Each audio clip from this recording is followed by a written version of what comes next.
देश की कमान संभाले नरेंद्र मोदी सरकार को 2 साल हो गए हैं और नरेंद्र मोदी की अगुवाई में एनडीए सरकार जनता के लिए लगातार काम कर रही है और जनता की समस्याओं के समाधान के लिए लगी हुई है।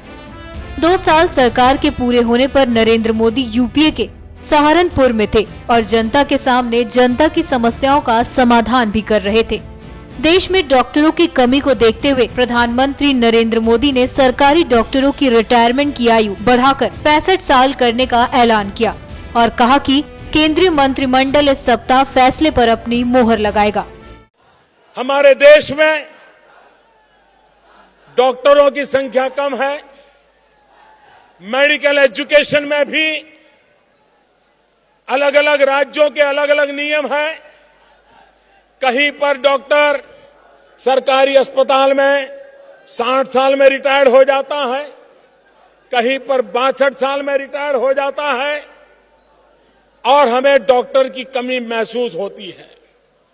अगर देश में पहले ही ज्यादा मेडिकल कॉलेज बने होते, पहले ही ज्यादा डॉक्टर तैयार हो गए होते तो आज डॉक्टरों की कमी नहीं पड़ती। 2 साल के भीतर भीतर डॉक्टर बनाना तो मुश्किल काम है, लेकिन गरीब परिवारों को डॉक्टरों के बिना रहने के लिए मजबूर नहीं किया जा सकता। और इसलिए मैं आज उत्तर प्रदेश की धरती से देशवासियों के लिए घोषणा करना चाहता हूं कि आज डॉक्टरों की जो सरकारी अस्पतालों में है, उनकी रिटायरमेंट की उम्र कहीं 60 साल है, कहीं 62 साल है।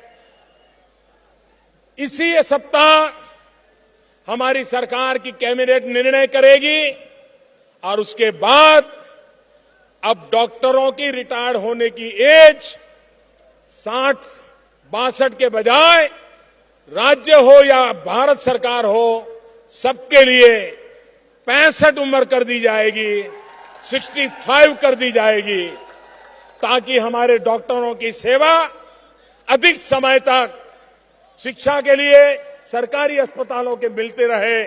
और जब तक नए डॉक्टर तैयार होते हैं, नई कॉलेज तैयार होती है, जिसका काम भी बड़ी तेजी से चल रहा है, इस काम को भी हम आगे बढ़ाना चाहते हैं।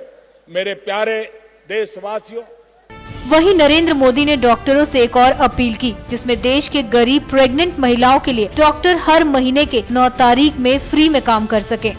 मैंने डॉक्टरों से प्रार्थना की है, प्राइवेट डॉक्टरों से प्रार्थना की है और मैं आज दोबारा दोहराना चाहता हूं।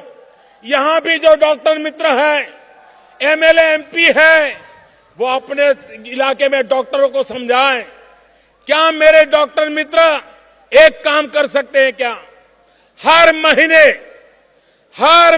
9 तारीख को, हर महीने की 9 तारीख कोई भी गरीब प्रसूता माता अगर उनके यहां आती है तो मुफ्त में उसका देखभाल करेंगे, उसकी जांच करेंगे, दवाइयां देंगे। हमारी गरीब माताएं प्रसूति के समय कभी कभी अकाल मृत्यु हो जाती है। अगर हमारे डॉक्टर 12 महीने में 12 दिन दे दें, हर महीने की 9 तारीख, कोई डॉक्टर को ज्यादा नुकसान नहीं होगा। अगर मेरे देश के 1 करोड़ परिवार गैस की सब्सिडी छोड़ सकते हैं, तो मेरे पढ़े लिखे डॉक्टर भी 12 महीने में 12 दिन मेरी गरीब प्रसूता माताओं के लिए दान दे सकते हैं और मेरी गरीब प्रसूता माताओं को मदद मिल सकती है। इस मौके पर नरेंद्र मोदी ने पिछली कांग्रेस सरकार के भ्रष्टाचार को भी याद किया, तो वहीं अपनी सरकार की ईमानदारी की भी तस्वीर पेश की। मेरे भाइयों बहनों, आप 2 साल पहले के जरा अखबार याद कर लीजिए, टीवी याद कर लीजिए, चौराहे पर जो बातें होती थी याद कर लीजिए। आए दिन एक नए भ्रष्टाचार की खबर आया करती थी। बड़े बड़े लोग भ्रष्टाचार में डूबे हुए हैं, उसकी चर्चा आया करती थी। भाइयों बहनों, देश का कितना रुपया लूट लिया गया है। मैं आज जब सरकार में बैठा हूं, एक एक चीज को देखता हूं तो मैं चौंक जाता हूं कि क्या लोगों को कुर्सी पर जनता जनार्दन के पैसे लूटने के लिए बिठाया जाता है। भाइयों बहनों, मैंने ये लूट बंद कराने के लिए बीड़ा उठाया है। 2 साल हो गए मेरे प्यारे भाइयों बहनों, यह उत्तर प्रदेश का सांसद आज सर झुका करके अपना हिसाब देते समय मेरे उत्तर प्रदेश वासियों, मैं आपसे पूछना चाहता हूं, क्या कभी भी 2 साल में आपने कोई खबर ऐसी सुनी है कि जिसमें मोदी सरकार ने 1 रुपया खाया हो? पूरी ताकत से बताओ भाइयों। हमारे विरोधियों ने भी कोई आरोप लगाया है, किसी अखबार में छपा है, किसी टीवी ने दिखाया है, आपको किसी ने सुनाया है? भाइयों बहनों, 2 साल पहले किसी की हिम्मत नहीं थी कि लाखों लोगों के बीच खड़ा होकर के अपने हिसाब दे सके और जनता से पूछ सके। मोदी ने सरकार के 2 साल पूरा होने के मौके पर जनता के सामने एनडीए सरकार की योजनाएं भी बताई, जिसके जरिए देश विकास के रास्ते पर जा रहा है। आपको हैरानी होगी, गैस का सिलेंडर, गैस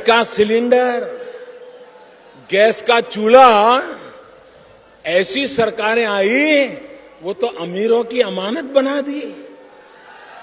ऐसा जैसे गरीबों को तो गैस का चूल्हा सपने में भी नहीं सोचना चाहिए।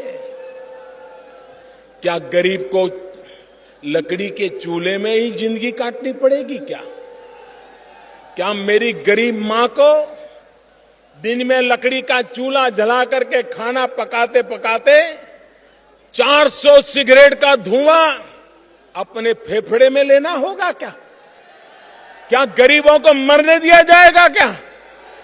भाइयों बहनों, ये मेरा देश कितना ताकतवर है, मेरे देशवासी कितने ईमानदार है, यही तो है जो मुझे काम करने की ताकत देता है। मैंने देशवासियों के कहा कि अगर आप आर्थिक रूप से रसोई गैस के लिए सब्सिडी छोड़ सकते हैं तो छोड़िए, कोई ज्यादा पैसे नहीं है। मेरे भाइयों बहनों, इस देश के 1 करोड़ से ज्यादा परिवार उन्होंने रसोई गैस की सब्सिडी छोड़ दी। ये छोटा निर्णय नहीं है।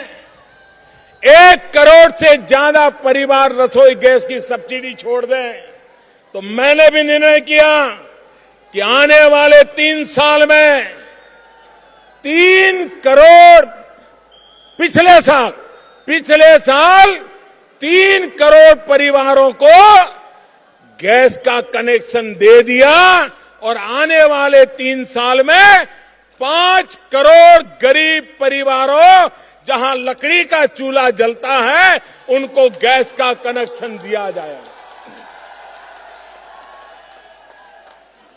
मातृशक्ति के सशक्तिकरण का इतना बड़ा कार्यक्रम आजादी के बाद 50 साल में कभी चला नहीं है। भाइयों बहनों, इतना बड़ा निर्णय, नारी सशक्तिकरण का एक काम हमने किया है। आप मुझे बताइए, सरकार समाज की भी चिंता करनी पड़ती है। आज हमारे समाज में पुरुष की तुलना में महिलाओं की संख्या कम हो रही है। बेटे जितने पैदा होते हैं, बेटियां कम पैदा होती हैं, क्योंकि बेटियों को मां के गर्भ में ही मार दिया जाता है। समाज में असंतुलन पैदा हो रहा है। अगर 1000 बेटे पैदा होते हैं, 1000 बेटियां पैदा नहीं होगी तो समाज का हाल क्या होगा, इसका आप अंदाज लगा सकते हैं।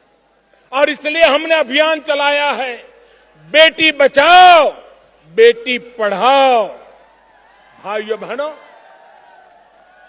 हमारे देश में एक फैशन हो गई है, हर योजना जातियों से जोड़ दी जाए, हर योजना संप्रदाय से जोड़ दी जाए, हर योजना वोट बैंक के बनाने के लिए बनाई जाए। भाइयों बहनों, मेरे लिए तो 125 करोड़ देशवासी यही मेरा परिवार है। न जात है, न पात है, न पंथ है, न संप्रदाय है। सभी 125 करोड़ देशवासियों की भलाई के लिए हमने योजनाओं पर बल दिया है। और इसलिए जब मैं बेटी बचाओ की बात करता हूं, जब मैं बेटी पढ़ाओ की बात करता हूं, तो सभी 125 करोड़ देशवासियों के लिए करता हूं, हर परिवार के लिए करता हूं, हर संप्रदाय की बेटी के लिए करता हूं, हर जाति की बेटी के लिए करता हूं, हर बिरादरी की बेटी के लिए करता हूं। जब तक समाज की सभी बेटियां ताकतवर नहीं होगी, ये मेरी भारत माता ताकतवर नहीं होगी। और इसलिए मेरे भाइयों बहनों, पिछले 2 साल में बेटी बचाओ बेटी पढ़ाओ, इसका एक बहुत बड़ा अभियान चलाया है। आज गांव में जाएं तो लोग कहते हैं, साहब हमारे गांव में भी जरा पक्की सड़क हो जाए।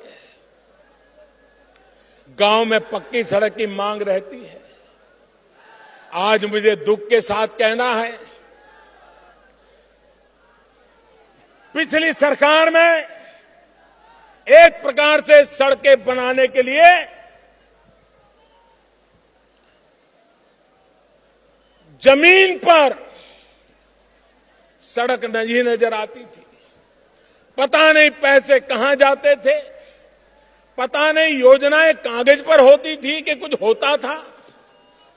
आज मैं 2 साल के भीतर भीतर आपको कहता हूं कि पिछली सरकार में एक दिन में जितने किलोमीटर रोड बनते थे, इस सरकार में एक दिन में उससे डबल रोड बनते हैं, डबल रोड बनते हैं। मैंने तय किया है हिंदुस्तान के गांवों को पक्की सड़क से जोड़ना। बहुत तेजी से काम आगे बढ़ाया है और रोड के काम के लिए सबसे ज्यादा बजट का आवंटन भी किया है। भाइयों बहनों, 21वीं सदी में जब कोई सुने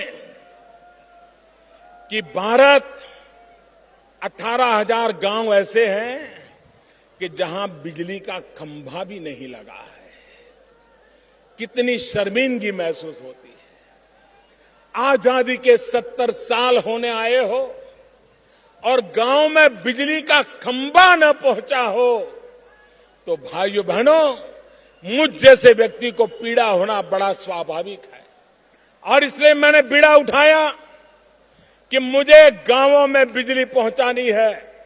और मैंने सरकारी अब दफ्तर में अधिकारियों से कहा, 1000 दिन में समय पक्का करके दिया है।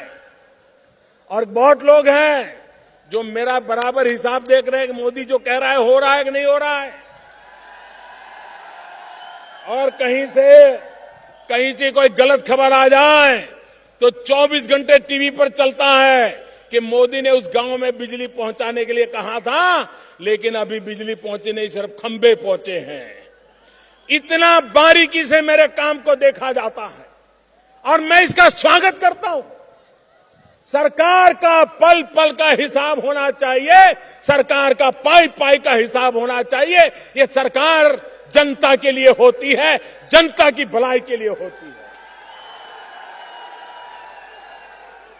और इसलिए भाइयों बहनों, 1000 दिन में, अभी तो 300 दिन हुए हैं, लेकिन मुझे खुशी है कि 18,000 गांव में से 7,000 गांव में बिजली चालू हो गई।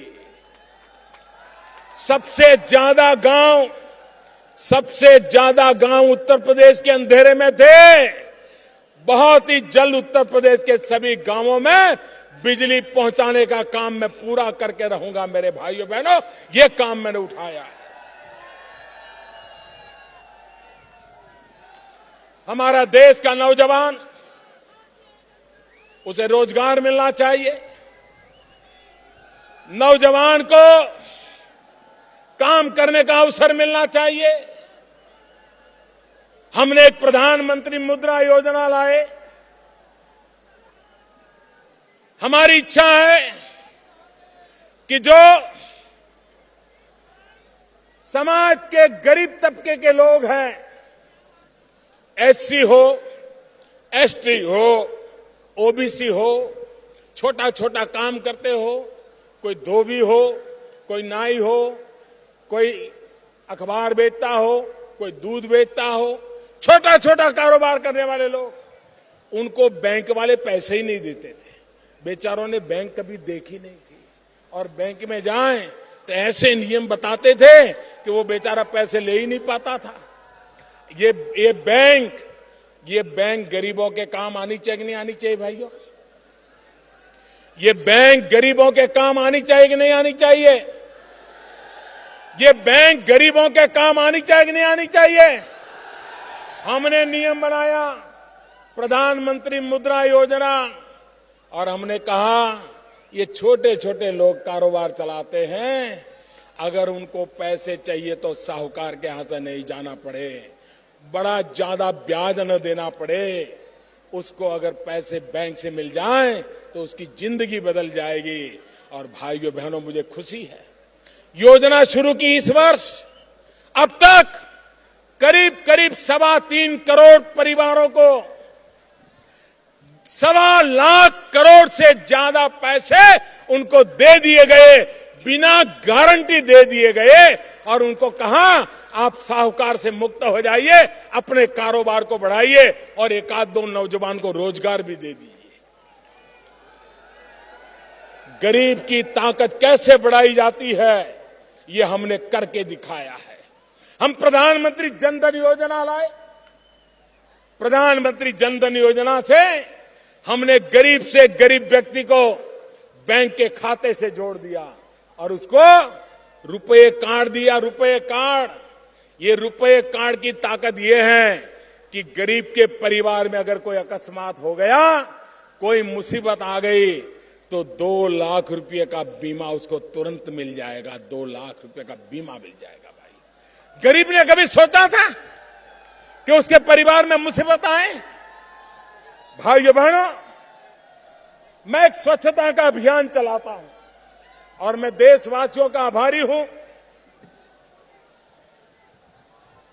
मीडिया का आभारी हूं, सामाजिक संस्थाओं का आभारी हूं, और खास करके युवा पीढ़ी का आभारी हूं। उन्होंने स्वच्छता के अभियान को अपना कार्यक्रम बना लिया है। चारों तरफ घर में जाओ तो छोटा बच्चा भी अगर कोई कूड़ा कचरा फेंकता है तो टोकता है, देखिए मोदी जी ने कहा है कचरा यहां मत फेंको। ये स्वच्छता का अभियान किसके लिए है? ये स्वच्छता का अभियान अमीरों के लिए नहीं है।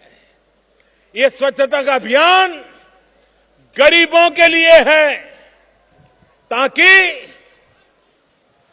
गरीब बीमार होता है तो 2-4 दिन बीमार रहा है तो उसका रोजगार बंद हो जाता है। अगर गंदगी है और बीमारी आती है तो गरीब परिवार को साल में एक व्यक्ति के पीछे औसत 7,000 रुपए का खर्चा होता है। अगर स्वच्छता होगी तो मेरे गरीब को हम बीमारी से बचा सकते हैं।